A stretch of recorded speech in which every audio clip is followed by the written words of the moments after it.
Good morning, everyone. I'm Mary Moglia-Cannon, your service leader. We're joined by Jeremy Johnchik on AV and Madeline Harts on piano. A huge welcome back to you both. We missed you very much in the last couple of weeks.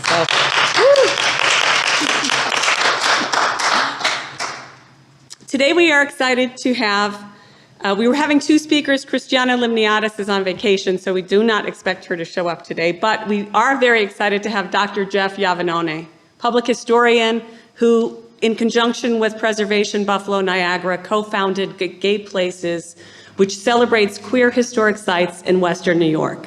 We're so glad to have you on this pre-Pride Memorial weekend. Thank you, and thanks all for coming. Whether you're on Zoom or here in person, please stand in body or spirit to greet your neighbor. If you're on Zoom, just wave and say hello. So COVID numbers are still high, but in decline, so how great is it that summer is starting to feel like normal? Welcome all members, friends, and visitors to UU of East Aurora. This is a community in which all people are welcomed, regardless of belief systems, ethnicities, race, gender, sexual orientation, or economic standing. We, the UUs in the house, often choose to push ourselves out of our comfort zone, and we try to recognize discomfort as evidence that we're growing. Today, if you feel discomfort arise within you, we invite you to practice being curious and to allow your discomfort to lead you to a new learning. To those who are here new as visitors, welcome to a safe space. Before we begin, are there any announcements?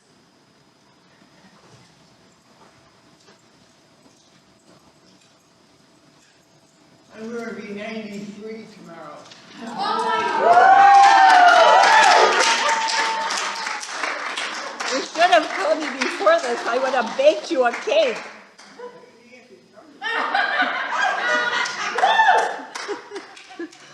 Okay, yay, Connie.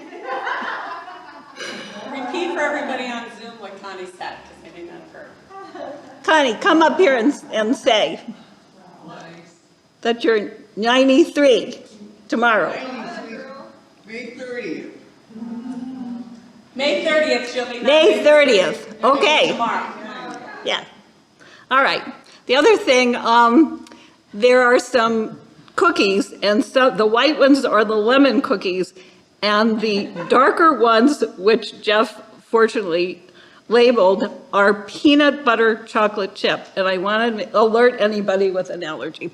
Also, on the table in the library, there's a sign-up sheet if anybody feels moved to bring refreshments. Thank you. Anyone else? I've been coming here about 40 years. Yeah. I like the chocolate chip.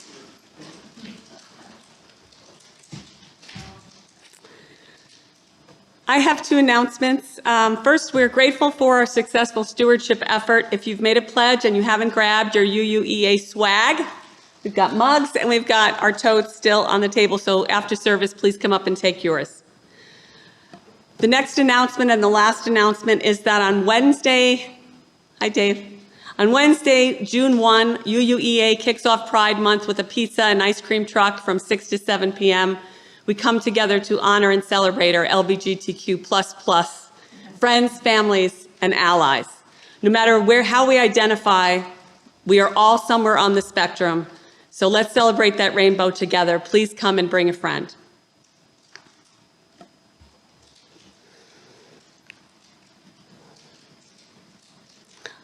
I begin this service by acknowledging that our nation was largely built on the ancestral land of Native nations and the stolen labor of enslaved peoples. May we persevere to achieve a clear understanding of our shared past and utilize these lessons learned for good and for progress.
As I light the chalice, please join me in saying the chalice lighting words printed on the order of service.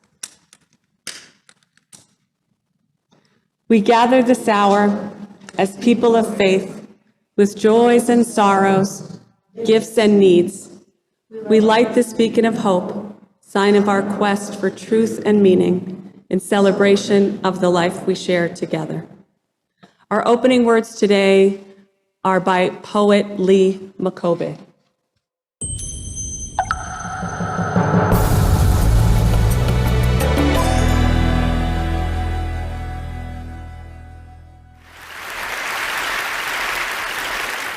The first time I uttered a prayer was in a glass-stained cathedral. I was kneeling long after the congregation was on its feet, dipped both hands into holy water, traced the Trinity across my chest, my tiny body drooping like a question mark all over the wooden pew. I asked Jesus to fix me. And when he did not answer, I befriended silence in the hopes that my sin would burn and salt my mouth would dissolve like sugar on tongue, but shame lingered as an aftertaste. And in an attempt to reintroduce me to sanctity, my mother told me of the miracle I was, said I could grow up to be anything I want. I decided to be a boy. It was cute. I had snapback, toothless grin, used skin knees as street cred, played hide and seek with what was left of my girl. I was it, the winner to a game the other kids couldn't play. I was the mystery of an anatomy, a question asked but not answered, tight roping between awkward boy and apologetic girl. And when I turned 12, the boy phase wasn't deemed cute anymore. It was met with nostalgic aunts who missed seeing my knees in the shadow of skirts, who reminded me that my kind of attitude would never bring a husband home, that I exist for heterosexual marriage and childbearing, and I swallowed their insults along with their slurs. Naturally, I did not come out of the closet. The kids at my school opened it without my permission, called me by a name I did not recognize, said lesbian, but I was more boy than girl, more Ken than Barbie. It had nothing to do with hating my body. I just love it enough to let it go. I treat it like a house, and when your house is falling apart, you do not evacuate. You make it comfortable enough to house all your insides. You make it pretty enough to invite guests over. You make the floorboards strong enough to stand on. My mother fears I have named myself after fading things, as she counts the echoes left behind by Maya Hall, Leela Alcon, Blake Brockington. She fears that I'll die without a whisper, that I will turn into what a shame conversations at the bus stop. She claims I've turned myself into a mausoleum, that I am walking casket. News headlines has turned my identity into a spectacle. Bruce Jenner on everyone's lips, while the brutality of living in this body becomes an asterisk at the bottom of equality pages. No one ever thinks of us as human, because we are more ghost than flesh, because people fear that my gender expression is a trick, that it exists to be perverse, that it ensnares them without their consent, that my body is a feast for their eyes and hands, and once they have fed off my queer, they'll regurgitate all the parts they did not like. They'll put me back into the closet, hang me with all their other skeletons. I will be the best attraction. Can you see how easy it is to talk people into coffins, to misspell their names on gravestones, and people still wonder while there are boys rotting their girl away in high school hallways. They're afraid of becoming another hashtag in a second, afraid of classroom discussions becoming like Judgment Day. And now, oncoming traffic is embracing more transgender children than parents.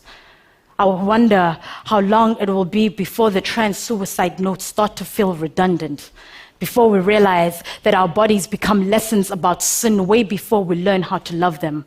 Like God didn't save all this breath and mercy, like my blood is not the wine that washed over Jesus' feet. My prayers are now getting stuck in my throat. Maybe I am finally fixed. Maybe I just don't care. Maybe God finally listened to my prayers. Thank you.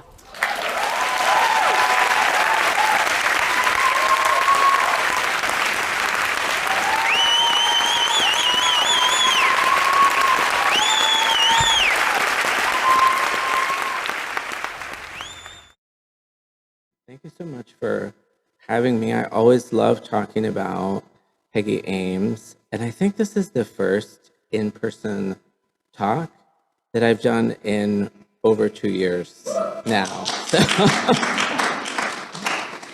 So it's great to actually have people in front of me instead of little squares on Zoom. Oh, and if we could go back to the beginning, we're kind of at the end there.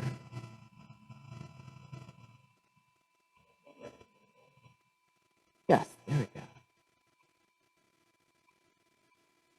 Okay, and if you could go to the second slide.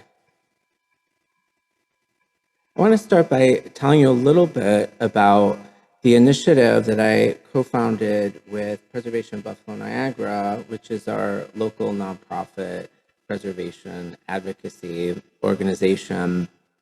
And we started doing this work in June of 2020, so we're almost 2 years old, right in the midst of the pandemic. And it really wasn't my intention to found a whole initiative, but Christiana Limniatis, my co-founder, who is the director of preservation services at PBN, was doing all of these interesting virtual walking tours on PBM's Instagram. And I said, well, why don't you do something for Pride Month and show buildings that are connected to our LGBTQ heritage in Western New York. And she said, well, why don't you do something with us? And that turned into a blog series where I wrote about some sites in Buffalo, and that's still up if you want to go and check that out.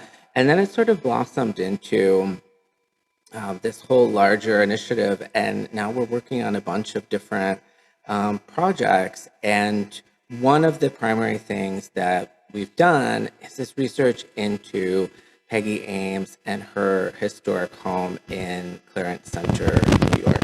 So if we could, and let me talk a little bit about our mission with Gay Places. We want to do 3 primary things. So we decided that we really want to document, preserve, and celebrate LGBTQ historic sites in Western New York.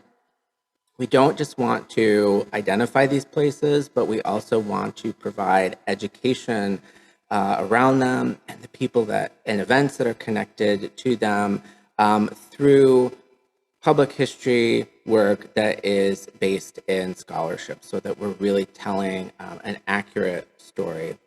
And we also want to move from what I call a bi-coastal narrative of LGBTQ history to a more holistic story, because often when we talk about LGBTQ history, especially we see this a lot during Pride Month, we're talking about things that happened in big cities like New York and San Francisco, and we forget places like Western New York and the middle of the country, right? And what happened to LGBTQ people there,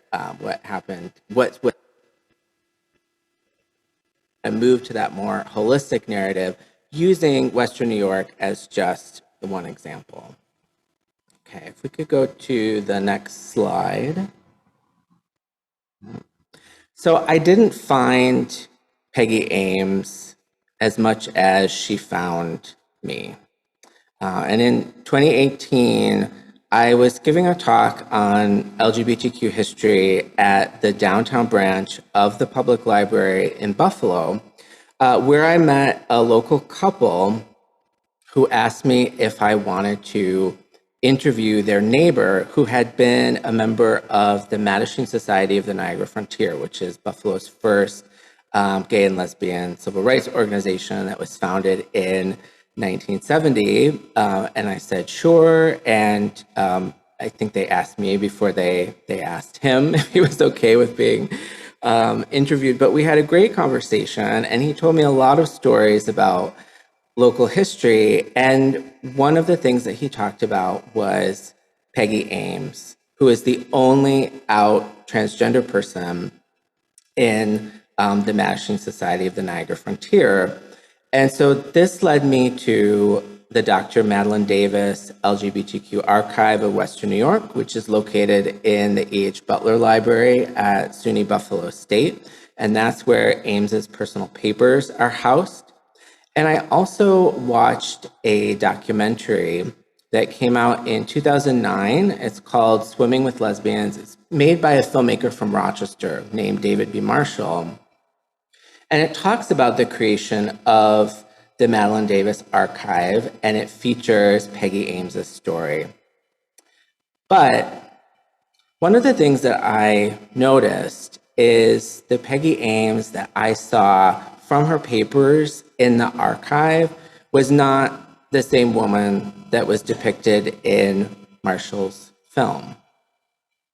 And he presents her story within what the transgender writer and activist Julia Serrano calls the quote-unquote pathetic narrative of trans representation.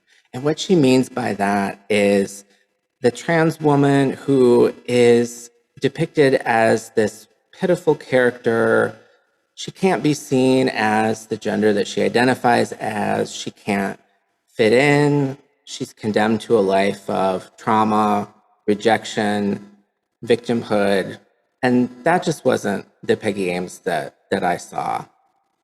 And Marshall's documentary fit her into a popular narrative at the time, but now we have a different understanding. And the Peggie Ames that I saw as a historian was someone who is really resilient and complex. And I also discovered through my research that she had started writing an autobiography, but she never completed it due to health and financial challenges.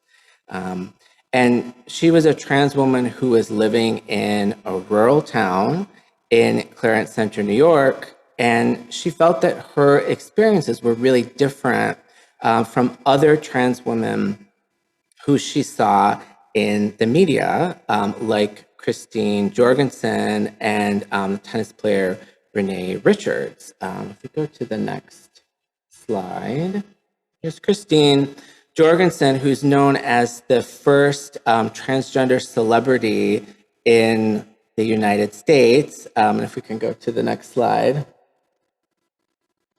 She made a splash in 1952 when she transitioned in Denmark and then came back to the US and was featured in all of the papers, in particular, this front page news from the New York Daily News, December 1st of 1952, with the headline, XGI becomes blonde beauty. And Christine Jorgensen was a veteran of World War II, and people found it very shocking that she went from this very masculine role of being in the military to then being transformed into a quote unquote blonde beauty. So these were some of the role models that Peggie was growing up with and seeing, but thought that her experience was really different and that she should document it. And of course, I couldn't finish her autobiography. She's the only person that could do that. But I thought that I could tell her story in a different way, well, not denying the discrimination that she faced, also emphasizing her advocacy and her determination. If we could go to the next slide. So Peggie Ames transitioned in the early 1970s and was the first publicly out transgender person in Western New York at a time when in the country in general, there's not a lot of out transgender people, period. She joined the Mattachine Society of the Niagara Frontier and was the organization's secretary from 1973 to 1974. She also participated in their peer counseling training program, organized panels on trans issues for Buffalo's annual Gay Pride Week before there was anything like a Pride parade in Western New York, and was also a member of their Speakers Bureau. In a 1978 profile that was written of her in the Buffalo Courier Express, she estimated that she had lectured to around 12,000 people on trans issues in Western New York, primarily medical, nursing, and psychology students at the University of Buffalo and other campuses. And one of the things that she faced was she had this historic home that I'll talk more about in a minute that was built in 1830. It was one of the early homes in Clarence Center. And after she transitioned, neighborhood boys would throw rocks through her windows. And she loved this house, and some of the glass that they were breaking was the original glass from 1830, which really made her angry. But she took those rocks that people threw through her windows, and she kept them, and she put them in a bag. And when she would go out and speak to people to make them understand what it was like at that time to live as an out transgender woman, she used to start her lectures by throwing the bag of rocks on the table to get people's attention. And I thought that that's really an example of her resiliency, that she took something that was meant to taunt her and make her feel inferior and turned it into a tool of education. Peggie was known for having a personality that was really domineering and forceful, so she was really well suited to public speaking, but that didn't necessarily endear her to everyone, and particularly some members of Buffalo's lesbian feminist community at the time. And aside from her public lecturing, the site of much of her advocacy was her historic Greek Revival house, which was built in 1830 and is located at 9500 Clarence Center Road. And the privilege of her being able to have a stable residence allowed her to become an established contact person for the Erickson Educational Foundation, which was founded in 1964 by an independently wealthy transgender man named Reed Erickson. He inherited a lead smelting business from his father and then used that money to engage in early transgender advocacy. And so the EEF became the leading organization to fund research into transsexualism and to provide information and support to trans people in need of guidance during the 1960s and 1970s. And if we can go to the next slide.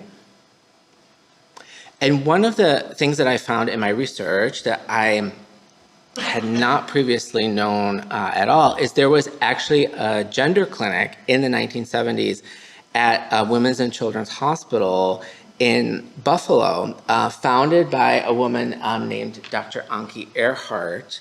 And this clinic was funded by the Erickson Educational Foundation, and Peggie Ames was affiliated with them. If we could go to the next slide. And so here's Reed Erickson. And his foundation is in existence from 1964 to 1977. And then to the next one. Sorry, I'm really making you work here with the slides. And so Erickson was the financial backer, but the woman who ran the day-to-day operations of the EEF was a woman named Zelda Saplee. And in Peggie Ames's papers, there's actually correspondence between her and Zelda, talking about her work with the foundation. And after the Erickson Foundation folds in 1977, she continues on, and it becomes the Janus Information Facility, which is located at the University at Texas. And one more. And so here's an example of the types of pamphlets that they would put out, information for people that were transitioning, for people's families and loved ones. So really one of the only sources of information for transgender people at this time. And so Peggie was a EEF established counseling resource And she ran an EEF-registered counseling service out of her house and provided shelter for trans women who were in need of temporary living accommodations. And to the best of my knowledge, she was the only rural transgender person listed as an EEF resource. Everyone else was a medical professional or people that were in early transgender organizations in big cities like New York or San Francisco. And unable to find conventional employment as an out trans woman in Buffalo in the 1970s, she also started her own furniture restoration business called Pine Craft Shops that she operated out of the barn that was on the back of her property. So if we could go to the next slide. So here is the house, as I mentioned, built around 1930 in the Greek Revival style, which is a popular architectural style in the US from 1825 to 1860. It was so popular, in fact, that at the time it was just simply called the National Style.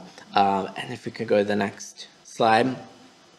And then here is a picture of the door of her barn that has the Pine Craft Shop sign on it.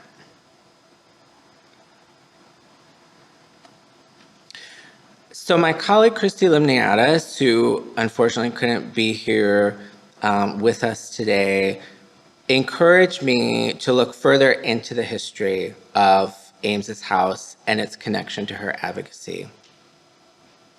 And based on the research that we did, we decided to nominate Ames's house for the National Register of Historic Places.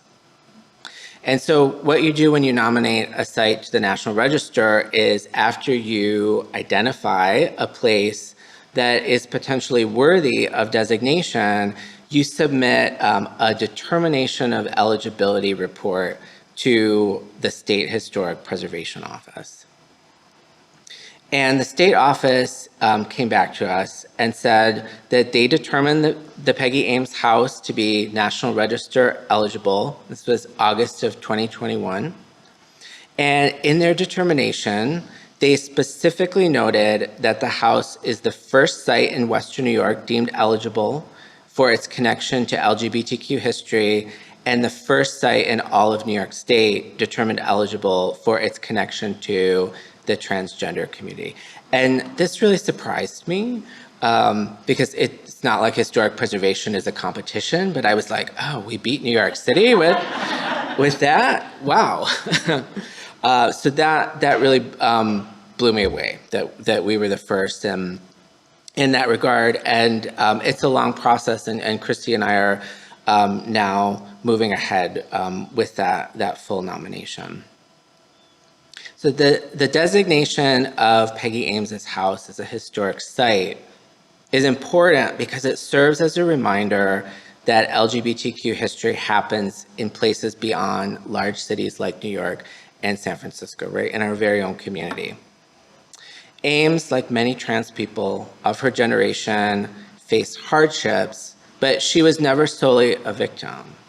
Through her stubborn persistence, she carved a path for future generations of trans and gender nonconforming people in Western New York and beyond. And I want to conclude with two things. If we go to the next slide.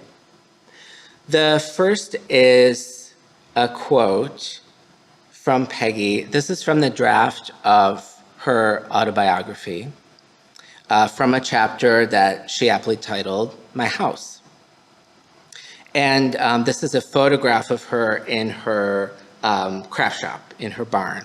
And this appeared in the article I mentioned from the Buffalo Courier Express. And she says, anyone who has lived in an old house, desired so intensely to restore it, will both revel and sympathize with me at all of the challenge and the heartache coupled with the costs and problems that go into such an effort.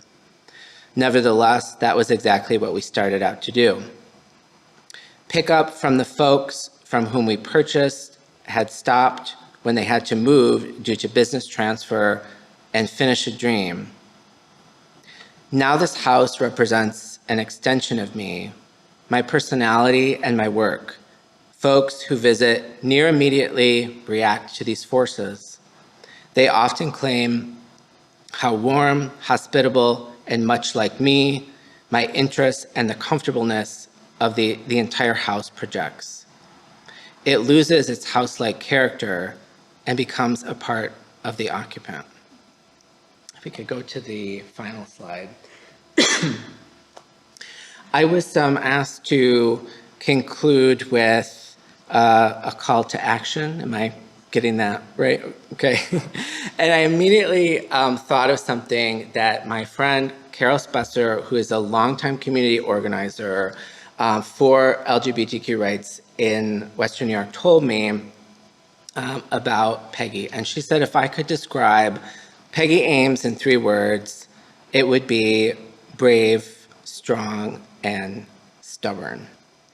And as we're entering Pride Month in the United States, I think it's important for us to remember that that first Pride celebration, which was Christopher Street Liberation Day in 1970 in New York City, was not a celebration, not an opportunity for corporations to sell us rainbow-themed products, but was a response to violence from the police and from the government. And we still have a lot of work to do in that area. If we think about the current backlash that's occurring against LGBTQ people, but specifically transgender people on a national level, right? The law from the state of Texas that is trying to criminalize parents who just want to allow their children to be who they are and to be able to transition. And if Peggie were still here with us, she would be so angry about that. But I think as we've learned, she was nothing if not determined. And she shows us that if we are also brave, strong, and stubborn and work with like-minded people, that we can create whatever change it is that we would like to see in the world. And I will conclude there. Thank you so much.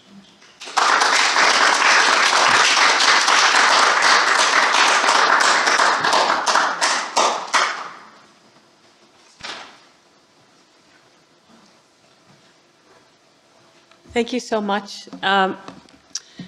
Jeff has agreed to stick around and do a Q&A. He's happy to stay for coffee hour and be out in the yard. And so please, that extends to everybody here, obviously, to stay for coffee hour. But if you can't stay and you want to ask a question, you can do so when the service concludes. Otherwise, you'll see him outside.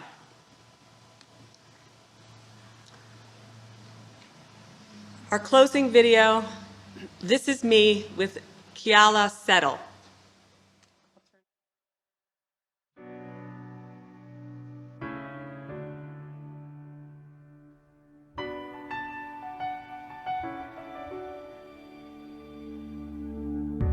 Not a stranger to the dark. Hide away, they say, 'cause we don't want your broken parts. I've learned to be ashamed of all my scars. Run away, they say, no one will love you as you are.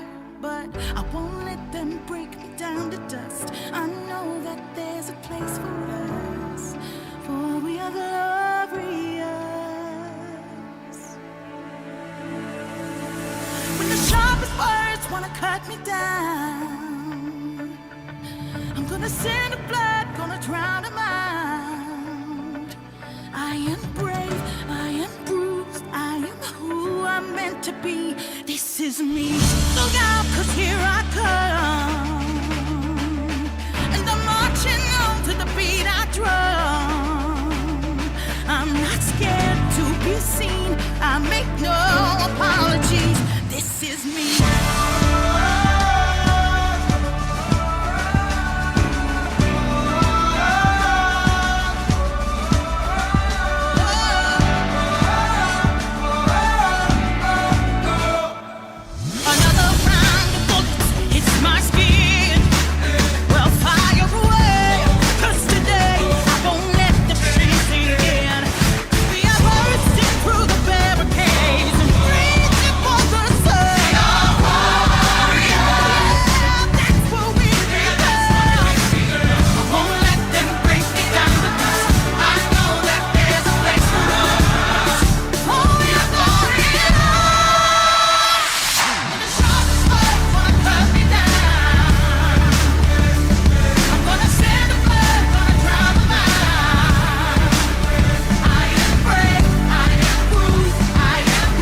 down.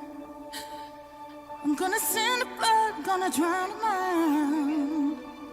This is brave, this is bruised, this is who I'm meant to be, this is me.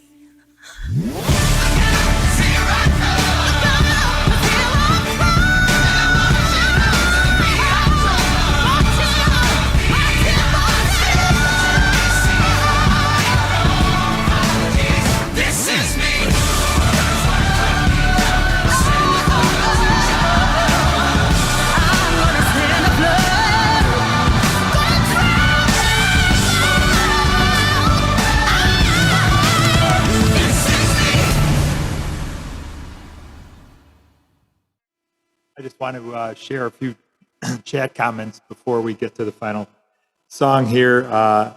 One person said, thank you for the inspiring talk. Another person said, wow, wonderful and very informative presentation and inspiring. And the last person said, this is really interesting. Thank you so much for filling in spaces that I was not aware of. I was a student in Peggie's night school woodworking class.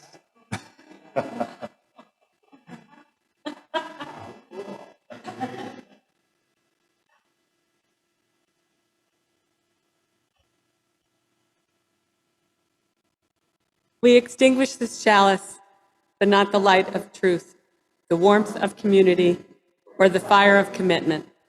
These we carry in our hearts until we are together again.